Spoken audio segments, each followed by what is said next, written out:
Me, it's the end of the week. Oh. And yes, palapit na palapit ang Christmas. At kung dyan sa inyong lugar ay damang-daman nyo na ang Kapaskuhan, lalo na dito sa Pilipinas.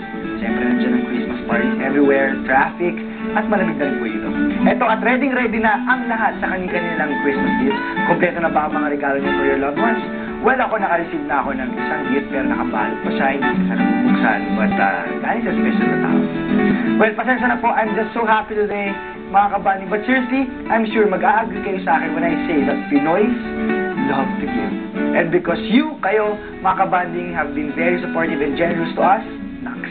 This is our way of saying thank you dahil kayo talaga ang bida dito. Again, salamat po and I hope you'll enjoy our Christmas trees.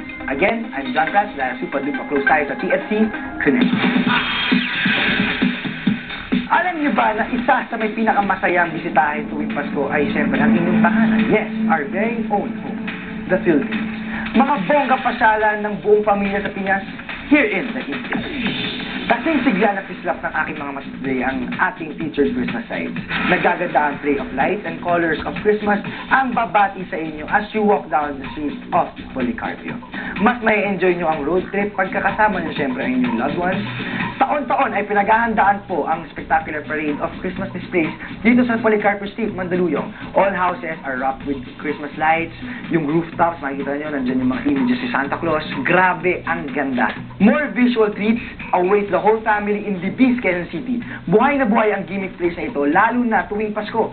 Mula sa mga engranding Christmas displays to heartwarming holiday shows. You won't want to miss Christmas at Libis. Ang pagpasyal sa lugar gaya ng Libis, Policarpio Street at Global